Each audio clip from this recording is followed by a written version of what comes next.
Island Master.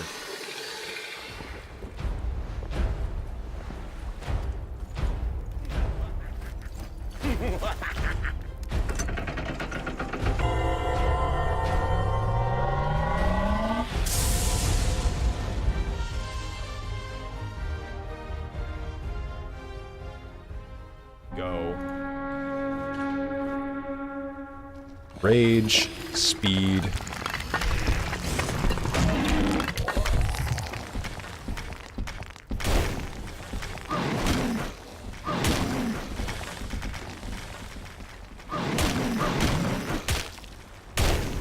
Why am I not using the gun? I don't have any health potions prepared. Whoops, is all I can really say to that. That is still pathetic.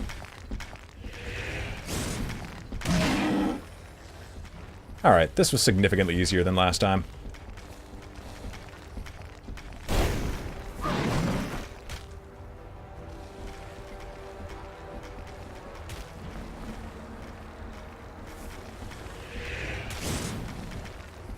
The GM consultants are kind of players. Most of the thing I'll be dealing with myself, but the person who on my Discord goes by the name of Faggot Pants McDouchebag is actually one of the GM consultants, at least in terms of the setting, because the setting is not going to be standard D&D settings. I don't remember if the other one is on the Discord or not. I'll have to take a look to see if that's the case. But it's two of our players are kind of consultants, at least for backstory reasons. The actual campaign, they will have no say in. Or very little say in. Alright, Tome of Knowledge.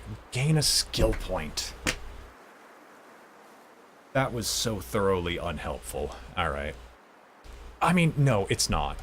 Our wizard really, really needs it if we're to continue. Oh, wait. No, this buckler's useless. I mean, it's kind of useless, but we can actually have it equipped on someone else. Well, I'm thinking it's the wizard, but at the same time, his next level is spoken for. It's going straight into concentration for Fire Shield. But we could also put it into our melee people so they can get a bit closer to their respective goals. For example, we could change out our... We could change out your melee weapon to be the heavy mace. And since you're so close to another level, we could power level Zalrock and make him be able to one-hand the Maul in combat. Because we already have Dispel Magic, and our, as I said before, our wizard's next level is spoken for.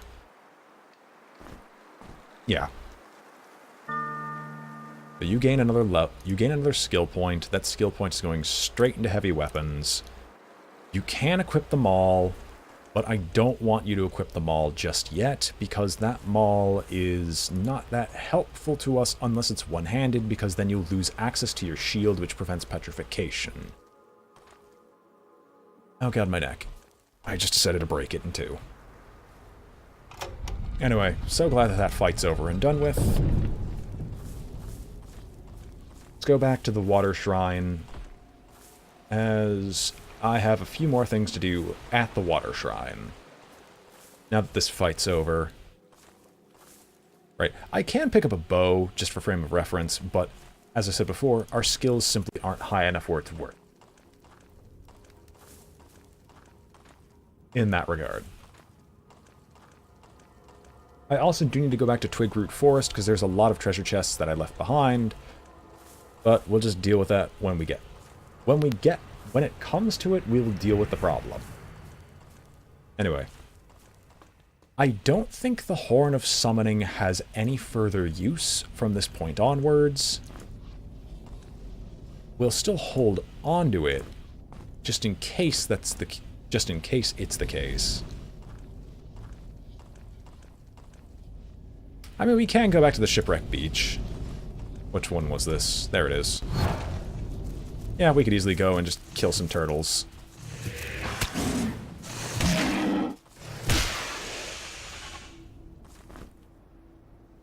Did he drop a torch? I was not aware that turtles could drop torches. Neat. Oh. Eat some cheese, and you're almost to your next level. Thank you, Night Dad. That is something we always look forward to. Now, there shouldn't be anything else over here, but I'm at least going to take a look. Right, that gets to the Legend of Kilhagen, where he dropped off his rapier. I wonder. Just in Hypercube. Just in Hypercube. I raise my eyebrow at you, sir, and wonder what exactly you're trying to say to me. In case, yes. You are exactly right.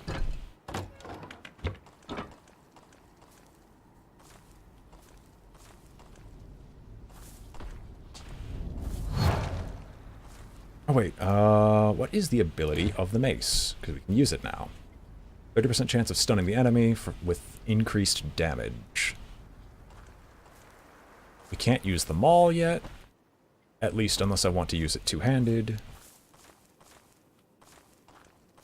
I mean, if you want a example of just in case of something happening, all you have to look for is someone who is far too paranoid for his own good.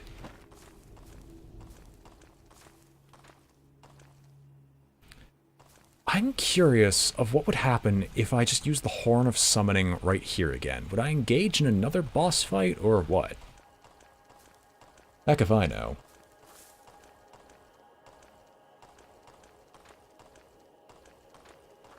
Anyway, there should be some turtles on this beach.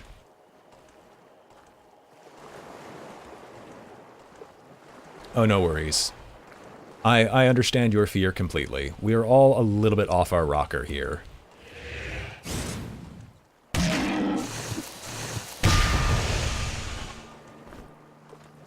Night Dad gains a little bit of strength. Thank you, Night Dad. Right, we still have the golden key that we haven't spent.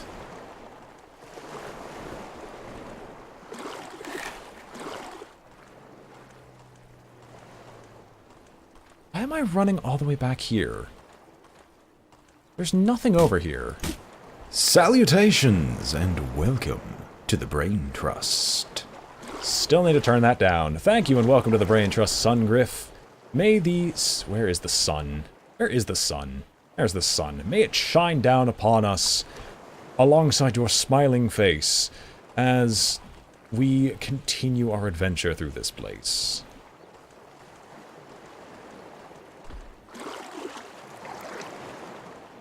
Alright, let's go to the Turtle Beach. At the same time, while we're going to Turtle Beach, we're also going to go jump down into the first dungeon, because there was that area we had to skip previously, simply because it contained a fight that was too difficult for us to deal with at our current level of power. Oh, right, before I forget. Night Dad, you will now gain your next level of alchemy, and with this level of alchemy, you will have the improved alchemy trait, where you will one-shot fools with a mace. No, you now will create large energy and large health potions, which will help us severely, most notably with the Bloody Wizard, who is going to be going through those potions like mad. Anyway, first dungeon, let's go. Well, this isn't to the first dungeon yet, but we have enough cause to go to the Twigroot Forest. Ah, the little tree buggers, the things we dislike the most.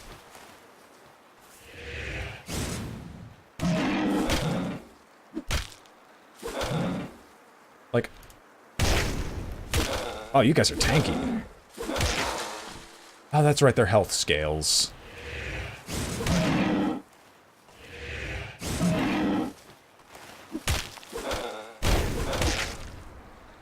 One of the very first things I did on Zarok was level up his accuracy, strictly so he wouldn't miss all the time. But now it seems like he's still missing critical shots whenever he gets the opportunity to do so. Need to fix that as soon as I can. So, over here, past the twigs, we should find our way down.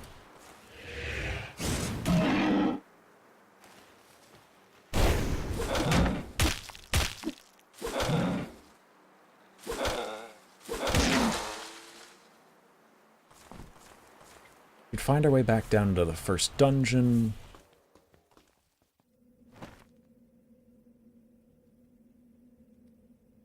Oh, that's right. We never went down the Grimrock tradition here. And there was a shrine down below. That's right. I'm remembering now. We'd actually skipped a few very important things while here.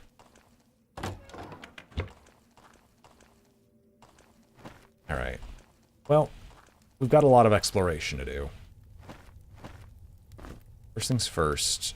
I think we've explored this bit of Grimrock tradition. If I go down, yeah. Wait, was there a switch? Did I miss something?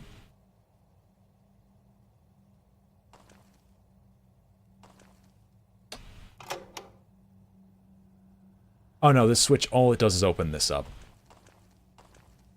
The one button switch, but it's still a switch. You are right. I'd completely forgotten about it. This is the first dungeon we've gone through, so I've already explored most of it. It's just because of how weak my party was, exploring the remainder was simply not viable. That's all the way in the graveyard. I don't want to go and grab that just yet, and I don't think it's a dagger, I think it's actually a long sword. It's one of the best swords, because of the healing effect. However, I also think it requires concentration to use, which, one off of a Minotaur, is not there yet. We'll see. Next time he levels up, we're just going to hold off on actually applying his level up. Right, we can't go through and do anything else with this area just yet. We have to go to the actual first dungeon.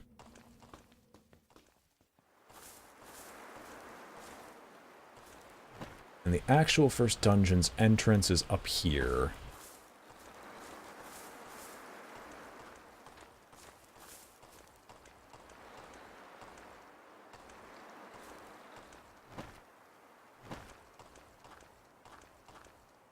There should also be some wargs. And there's also this puzzle similar to what we just dealt with back in the archives. But yeah. Come on, wargs. On to Papa. I've always been partial to warg meat. Jesus!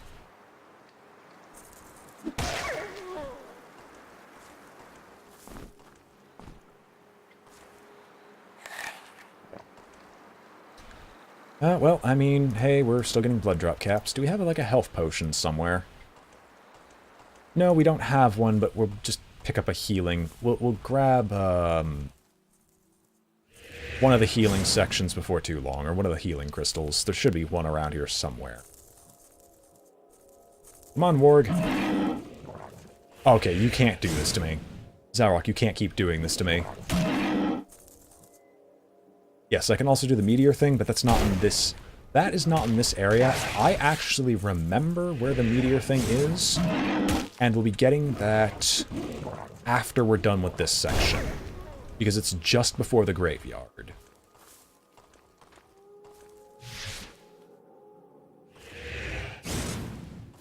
Hello. I've come here to destroy you.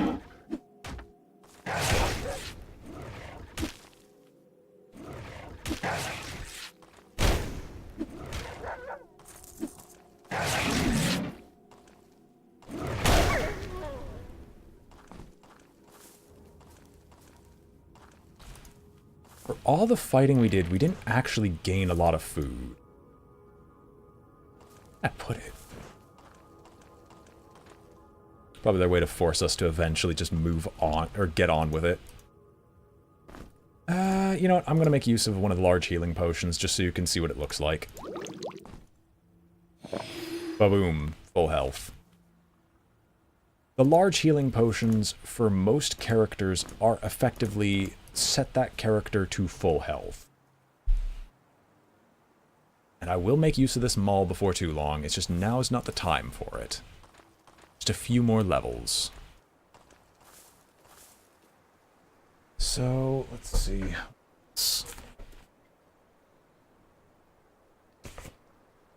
Left once, forward 3 times, left once, forward once. Doot, doot, doot, doot, doot, doot, and dig.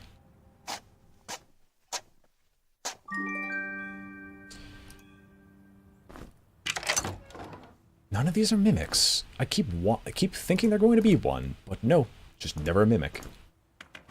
Steel armband, protection, and strength. It's the best in slot for someone who is not using anything else. For example, this buckler is actually not that helpful, and we have a second golden key, which is ever so always useful to have.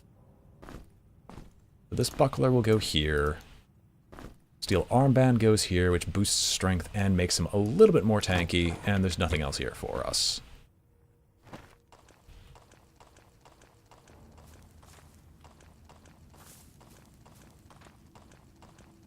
How's everyone's food situation looking? You're almost leveled, you're not close to leveling at all. But then again, you only just started using energy, which helps drain the food a little bit faster. I hear ratmen. These dungeons do respawn, given time.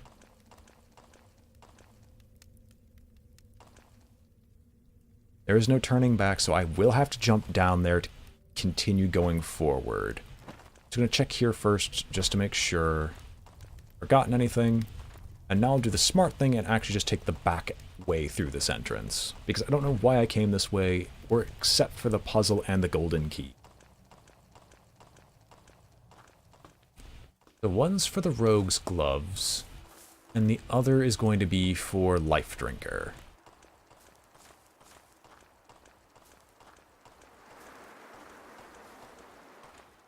I might heat up more of that spaghetti I made earlier. That was a really good, I don't cook a whole lot, just something personal a bit about me. I don't cook a whole lot, and I've recently moved out to a place where there's no real meal plan or otherwise here. And so I'm trying to use this to force myself to actually get a life skill that should have been taught to me, but really wasn't. And I'm kind of concerned with what I cooked. Not that it looked bad, it's just something came up at the very end that made me question whether or not it was actually worth all the time and effort.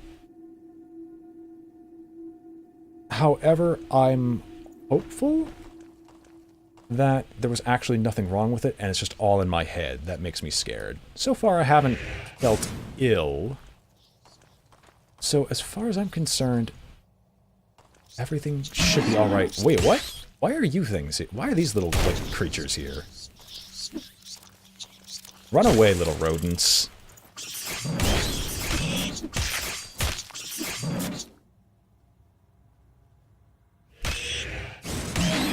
But I ended up making some spaghetti with basically homemade, with custom meats, with a little bit of sauce with a little bit of meat in it. I can't call it custom because I used another one as a base.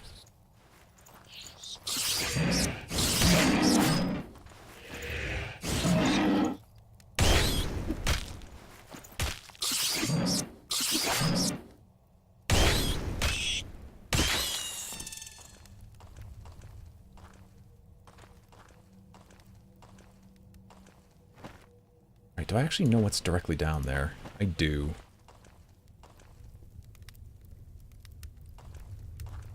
Fair enough. Thanks for all the advice.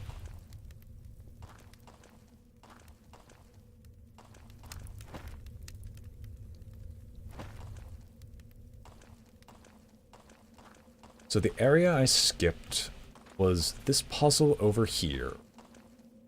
I'm gonna go heal up first, because I know what's waiting for me down there is going to be a bunch of injuries. Nice try.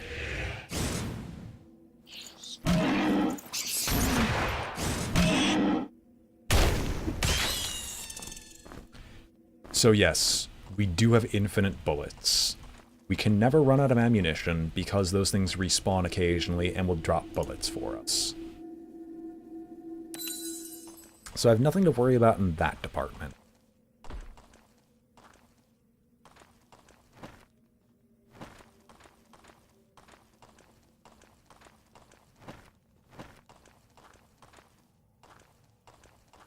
So there's two puzzles here. This one over here is not exactly a puzzle per se, but this is an area I can jump down into that I'd never jumped down to see what's actually down here.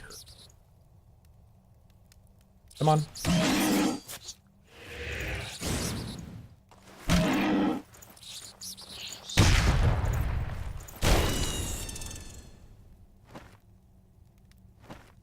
And then there was the teleporter that I could take first, which I'm going to take that teleporter first, because this one seems like it's going to be more dangerous because it's a boss arena, where we first fought the Trickster.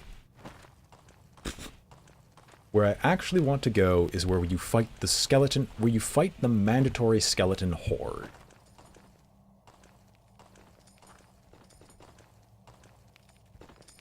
Huh. I was not aware I could fight an archer this early.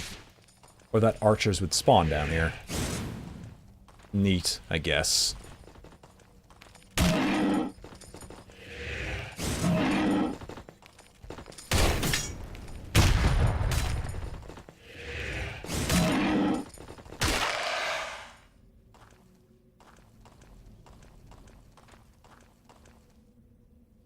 Alright, there was nothing down here for me to use.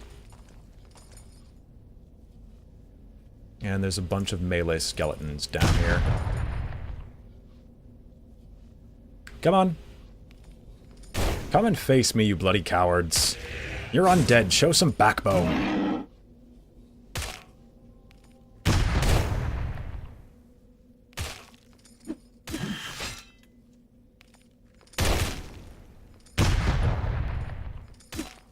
Feels so nice and liberating to actually make use of firearms, but I have over 200 bullets. I should make use of them. I should make use of them a little bit.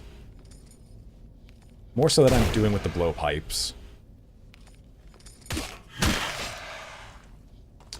Also, the main reason of why I'm not using the Dragonfire pistol is simply because I don't need that much DPS.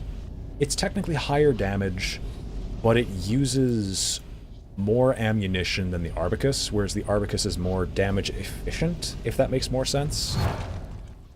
Simply because the Arbicus hits a lot harder on a single shot. Now, down here was a fight that I had a massive amount of trouble with, and simply skipped because you fell down, broke several bones, and then fought a bunch of rats. So let's see if these rats will still hold up to a challenge. Game save. As is before, let's make ourselves a few health potions. We should only need one apiece. Prepare the fire spell, and let's dive on down.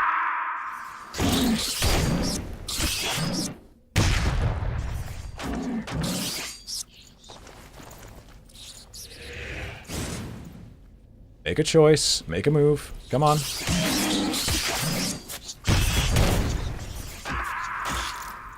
Oh my gosh, why you?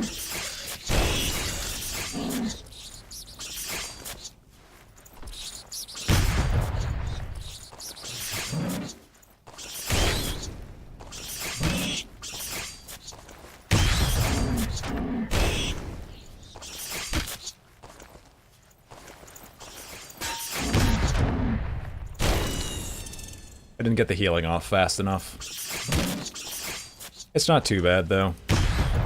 3 party members are more than enough, and it's not necessary that he's alive. Alright. Well, there's more blood drop caps, so, kind of worth it, I guess. What else is down here?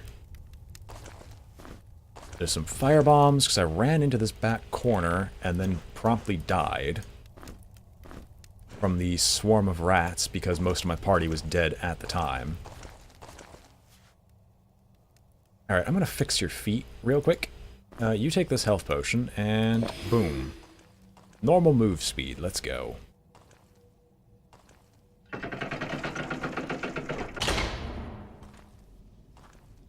That unlocks the portal, and this gives us 2 healing potions. 2 low-level healing potions. Totally not worth it. Oh well. The Grimrock tradition, as I've always said, stems back to Grimrock 1, where it was actually to your benefit to jump down into these subterranean sections, because these subterranean sections usually had very good loot or secrets hidden in them. It would hurt, but it wouldn't do things like break your legs, break your chest, break your head, or do anything similar.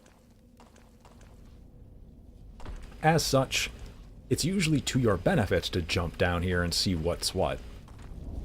Now, Grimrock 2, they try to discourage this by making things just a little bit more painful, being able to break limbs being one of the newest additions to Grimrock 2. However, more often than not, it's still worth it. Usually. Now, when a party member dies, because they're a farmer, it really doesn't matter.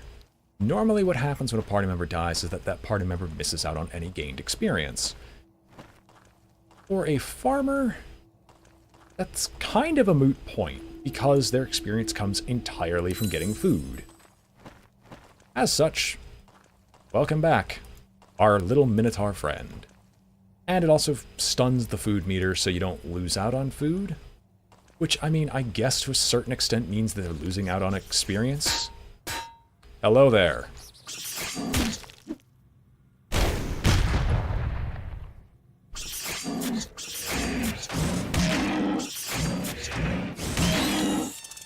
There we go. Who else is here? Alright, so we got all the secrets back here. There's no gear that I've left behind that I'd be really interested in going to get. And we don't know what's directly below us. So we're going to save again over Rats 2. And we're probably going to dive right in and see what we can find.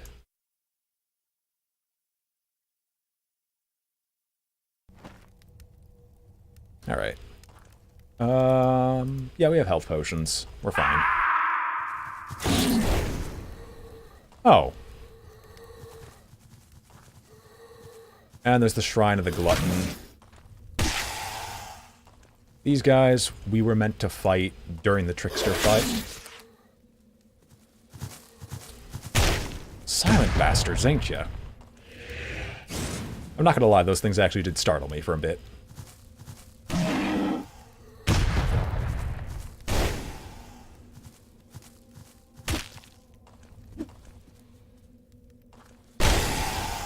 So you might remember a while back there was a small hint that was stated on a note.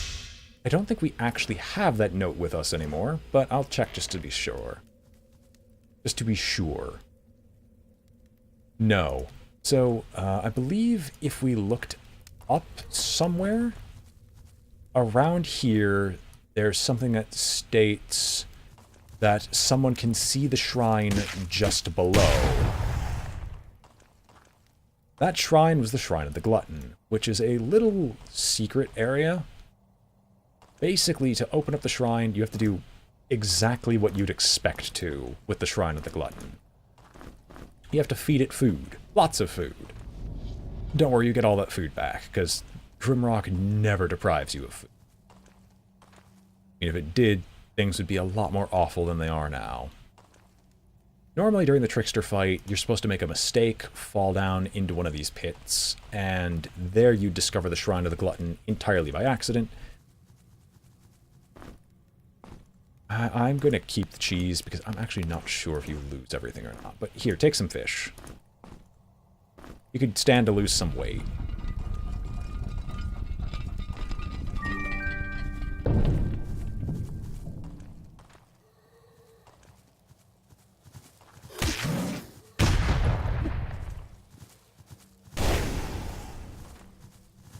Alright, skeleton men, come on.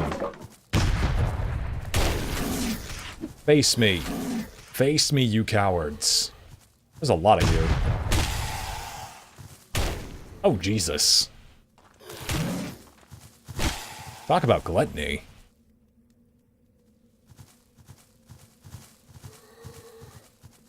Oh, at the Shrine of the Glutton secret? Or did you, like, miss out? Or is it, like, secrets that you missed out on your own playthrough?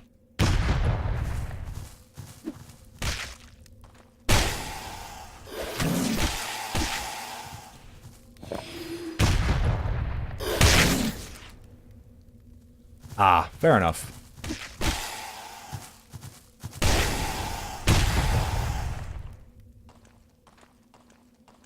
I don't remember what's actually at the bottom of the Shrine of Gluttony. Leather gloves.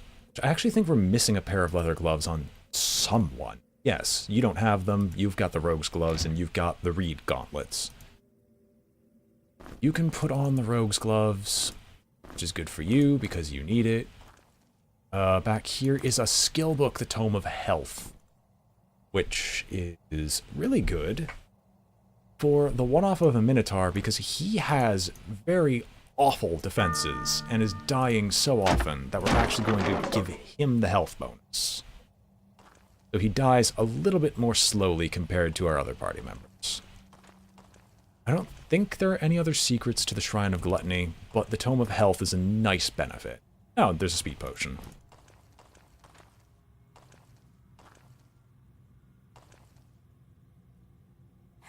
You can eat some cheese. Why not? And since we no longer need this place, we can go over here and just take all the food back. It'll close the door on us, but oh well. I think I'll live. Imagine this food we're eating. We're dumping it on the floor. It's getting jumbled up in a bag with a bunch of other raw meats. We're just eating it raw.